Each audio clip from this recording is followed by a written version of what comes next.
Okay.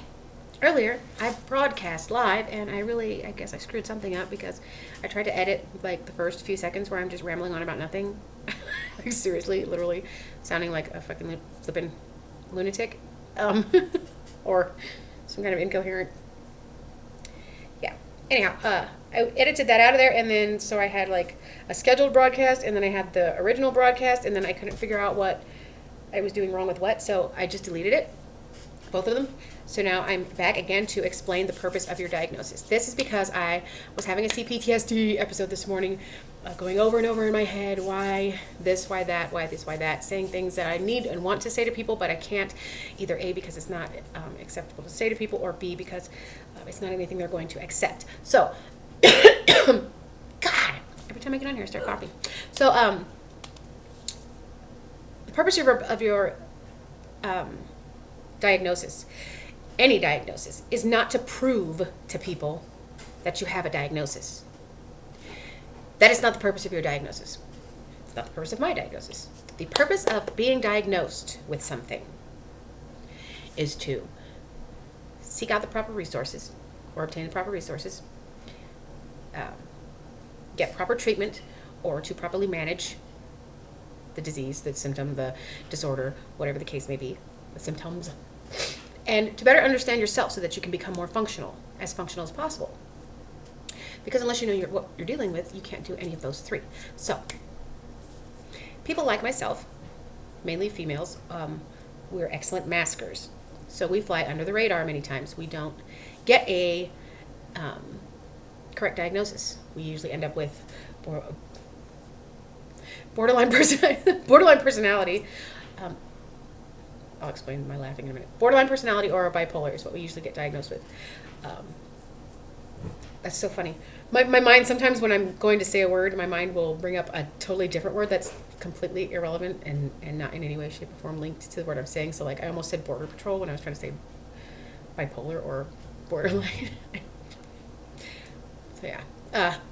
Anyhow, your diagnosis has only those, not only those three. I'm sure there's other great reasons to have a diagnosis, but when your diagnosis being on paper and by a clinician or a psychologist or psychiatrist or doctor, don't let anyone make you prove anything, because your information is protected by HIPAA in the United States. I don't know about anywhere outside of the United States. I know inside the United States, HIPAA, Health Information Privacy Protection something or other. I should know what it means, but I can't remember because it's a lot of words.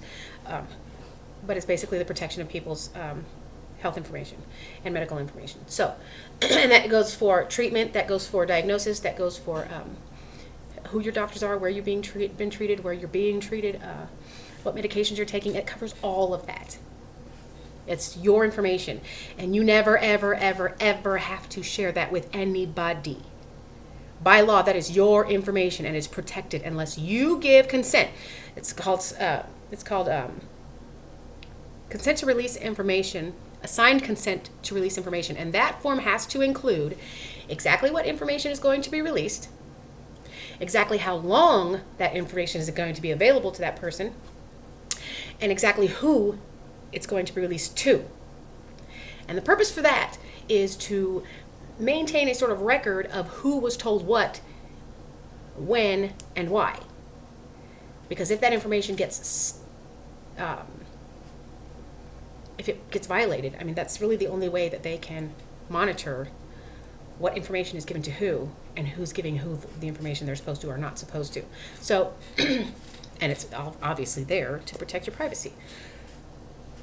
People with medical conditions, people with mental health conditions, physical conditions, any number of conditions can be discriminated against, can be exploited, there's a number of reasons why it is very important that medical information be protected. Okay, so that being said, when someone tells you, I don't believe you, prove it. You don't have to. It's not your responsibility to prove anything to anyone.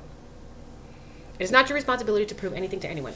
And if anyone requires that you prove to them that you have a diagnosis by a clinician or a doctor or mental health, whatever, then they're probably not anyone that really needs to be in your life. And that's just my personal opinion.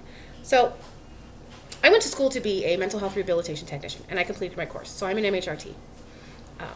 I'm not working as an MHRT, but I do have those credentials. I also went to school to be a substance abuse counselor. I did complete the course. I was an RRW for, I believe, a year afterwards, registered recovery worker, but I did not work. But I did have those credentials. And I still am a graduate of Intercoast College, substance abuse counseling. I'm recording. Thank you. Substance abuse counselor, or alcohol and other drug counselors. But you're so noisy. Alcohol and other drug counseling studies is what I graduated from. 9 months of a lot of information packed into a very short amount of time, and I did amazingly well. I believe I had straight A's all up until the last module, which was a D, but I did have to travel out of the state to Ohio for some court hearings for my son. Needless to say, your diagnosis is your business, and you don't have to prove anything to anyone. And if there's anyone that cares about you and loves you, they will understand that diagnosis has those three main reasons, and one more extra reason to help them understand your behavior. To help them understand your behavior and not, excuse me. This is how I feel like people are viewing my diagnosis. Like I'm using it as an excuse to get away with something. B, a pass or excuse for bad behavior, which is not the case in my opinion, but we're all entitled to our own opinions. And C, to receive benefits. Trust and believe. If you receive benefits, like I receive benefits, you know as well as I do, it is not an easy process at all. Nor is it a process that most people that are not disabled would consider worth the trouble. If you think that going through the process that we go through to get benefits is worth the trouble, you have a serious issue with laziness. And yeah, I mean, that in itself has to be some sort of mental health disorder, because I don't get enough money benefit-wise to jump through every hoop that they made me jump through just to get this small amount of, I mean, I'm grateful for it. Don't get me wrong, I'm grateful for it. But if I really didn't have a disability, if I really was able to work, trust me, it's not anything I would say, oh, I just don't want to work. And then, no. They definitely make it something that, okay, if you're not disabled, you're really not going to jump through these hoops. And if you do, wow. Okay, needless to say.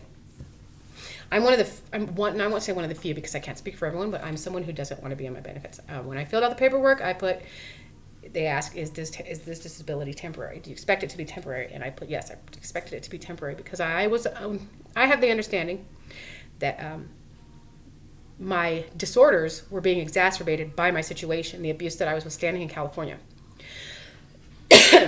And I'm proving now that was definitely the case. It's true. It's very true. I'm doing exceptionally well here, and if I didn't have a warrant from someone using my identity in California, I would be working already. But because of that, I can't. So, yes, I have a warrant for intimidating a business operation. I have no idea what it is. I have no idea what she did. But I do know that the police informed me that Virginia Kirby was using my identity. They called me while she was being arrested one time and said, she's in here pretending to be you, and in the hospital also pretending to have a seizure. And then they asked me my address. I refused to give it to them. I just said it was the one on the identification because I didn't know if it was really a police officer or not. Another law enforcement came to my house and took my information, my social security and my ID number and my name, and said that he would file a report that my ID was stolen. He also informed me that she had rented an apartment and purchased a vehicle in my name, a used vehicle, I'm assuming. He tried to show me a picture of 2 IDs on a piece of paper, but it was no reason for me to see it. Like, you're telling me she stole my identification. I don't want to know anything about what she did. It's none of my business. Yeah, she used my name to do it, but really, I don't need to know any more than I already know, because I was being harassed at the time for some other things that people aren't aware of. Anyhow,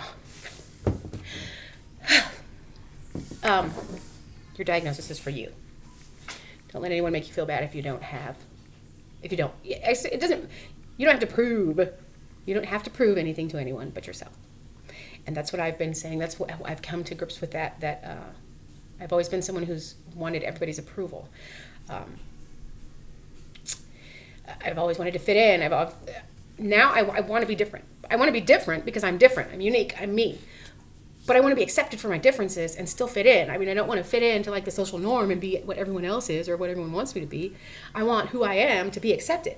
And that's how I want to fit in. I don't want to fit in according to anyone else's standards. I want people to accept me. So, and that has nothing to do with the diagnosis. So when someone says, prove it, prove that you have this, tell them, prove to me who you are and what credentials you have or what anything you have standing behind you that says you are qualified to say I don't. Are you qualified to say I don't? Then no. It doesn't matter. If I have to prove something to you, there's really no reason for you to be in my life. I don't make anyone prove anything to me. I'm a very loving person. I'm a very generous person. I'm a very trusting person. I'm a very honest and respectable person. I'm not going to let anybody's opinions or anybody's comments try to make me second guess myself anymore, because that is something that has really been happening over the past 16 years. People making me second guess myself and my ability and my integrity and my mental stability. So for my own mental stability, I have to stop letting that happen. I know I am who I am. I know I have integrity. I know I have honesty. I know I have respect. I know I have a lot of things that some people are trying to say I don't. So you can take the time, watch my videos. I don't know, whatever. Maybe one day we'll meet while we're walking out in the world. But I love everybody as a human being. I love everybody. We all deserve a chance. We all deserve love. And none of us should be judged for any of the mistakes that we made, because we all make mistakes. Yeah. Diagnosis, the purpose is not to prove to anybody that you need any special treatment or any passes or any of that. It's for the sole purpose of getting effective treatment and to become as functional as possible. Because if you're being treated for the wrong disorder, you're going to get medications that just might exacerbate everything that you have. I don't think anyone should take medications at all unless it's absolutely 100% necessary. Unless the risk definitely outweighs unless the benefit outweighs the risk. And trust and believe, if you read everything about your medication before you take it, there's very few and far between where the benefit will outweigh the risk. Trust me. Now, and psychiatric meds especially. Open the window for what's called RNM. And you don't have to believe me, but I know this for a fact. RNM, remote neural monitoring. When you're prescribed a medication by a physician, like my birth control, or even my Lunesta is a controlled substance, I don't even have to sign any consent form for my doctor to prescribe that to me. When you go to mental health and you get a prescription from a psychiatrist, psychologist, or whatever, depending on if you're going to county or private. If you're going to a county facility, I don't even know. My doctors, I was going to Oasis Mental Health in California, Indio, California, with every medication they prescribed me. And there was one time when I was on 6 medications. It took 6 medications for me to be functional and for me to control the symptoms of my abuse, my being abused. 6. For me to be content enough to just go about my life and continue to let them violate my rights and my child's rights. 6 medications.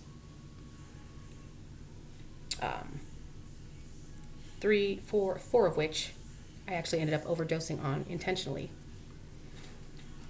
Suffering from, so far, long-term and possibly permanent effects from them. Anywho. Yeah, psych meds open the door for remote neural monitoring, because they do request, they have a big, long page. You have to give them consent. You give mental health patients, mind you, they're insisting that mental health patients are so incapable of making rational decisions or being the people that are capable of. Okay, when you're a mental health patient, okay, there's not just depression, there's not just anxiety, but all of these things make you more vulnerable to manipulation and exploitation. And they themselves are exploiting mental health patients. When you have to sign a consent form, giving your doctor permission to prescribe you something, read it. Because why would they need permission to prescribe you something unless there's something else going on besides the treatment of what you guys has already discussed and what you know you've been diagnosed with? Because even in a medical facility, like a hospital or a doctor's office, they are never requesting consent to prescribe you anything unless it's still in the experimental research phase, or unless there's like some big risks with it. So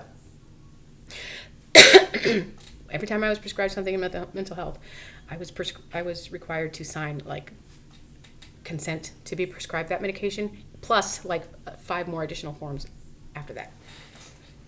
And when I noticed that doctors weren't doing that, regular medical doctors weren't doing that, that's when the red flag was raised for me. Oh, I mean, and other symptoms, like my PTSD symptoms, my hallucinations. I've moved to Arizona, completely different. Now, could be one of 2 scenarios. Either A, I was really as abused and traumatized in California as I have been saying I was, and it was causing some severe psychotic symptoms. Or hallucinations are really geographically specific. You decide for yourself. Anyway, remote neural monitoring. My hallucinations are only auditory. There was a period of time in California where I felt people were inducing visual hallucinations, and it was so amusing to me that my hallucinations were getting upset that I wasn't responding the way they wanted me to, and so that stopped. It just stopped. Now the only thing that makes me hallucinate is NyQuil. NyQuil. Yes. Is it NyQuil? I don't know. Anyways, I think it's NyQuil. Dextromethorphan, something like that. Anyways, this little slang for, it's already been 15 minutes, I think. So yeah, 17. Whew. Your diagnosis is for you. Don't let anybody pressure you into proving to them anything, because if they're really there for you, if they're really in it for the long haul, if they're really someone that cares about you and loves you and wants to understand your struggles and understand your behaviors and help you to become functional, and I won't say a better person, because we're all good people. We just have bad behaviors sometimes, or we have unexplainable behaviors, uncomfortable behaviors, any number of descriptive words for behaviors, but we're all still good people. We all start off as good people, and we don't turn to bad people until we learn bad behaviors, and people around us are where we learn that from. So, yeah. If someone really loves you, they're going to accept your diagnosis, whether it's a professional diagnosis or a self-diagnosis. There's an excellent Instagram page or account or whatever that I follow. And I used to follow them on Facebook, but I no longer have Facebook. And they're called Actual Aspies, or actually autistic. Actual Aspies. Actually autistic is what they're called. And when you join the page or the group, they ask you if you're clinically diagnosed or if you're self-diagnosed, and they accept both, because they know how easy it is for us to fly under the radar. And who are we to say that even matters? Like, do you have a diagnosis? I mean, if you have a self-diagnosis and you're seeking the right treatment, or you're learning to manage, my diagnosis is my diagnosis, and it's helping me manage myself. It's helping me learn better behaviors. It's helping me learn better coping skills. It's helping me to accept other people. It's helping me to understand other people. It's helping me to understand myself. It's not anything that's working against me, except for when it comes to someone saying, prove it. Prove to me you have this disorder. That's not what my diagnosis is for. So it's not going to happen. So anybody out there who wants me to prove my disorder, I'm not required to do that. Prove to me that you are someone that is in the medical field or the professional field that gives you the qualifications to even say that I'm not. And even then, I still probably am not obligated to tell you or enough to prove to you. So, that being said, I'm going to keep on moving. Well, I would be trucking if I could get a gas station. Yeah, we won't go there. In my other video, I showed a picture we bought yesterday. It says, put your hair up in a bun, drink some coffee, and handle it. And that's what I'm doing now. I'm feeling so much better about myself now that I got my hair. I love it. I got these little Leave press on nails. I got glue on nails, glue on hair, painted on eyebrows. And I love myself no matter what. I think I'm gorgeous even when my hair is cut. But we all are. We just got to find the people that love us as much as we do. And stick with them. So everybody have a great day. Remember, for the billionth time, the purpose of your diagnosis is to get the proper resources, get the proper treatment, or learn to manage it, and to understand yourself and help others understand you. So, just don't let people emotionally abuse you or make you feel obligated, because, hey, if they really love you, they're not going to ask you all that shit. And they're not going to say, oh, I'm proud of it. Are you kidding me? We got better things to do, and we got more loving and caring and nurturing people to be around than that. So don't waste your time with it. Thanks for watching.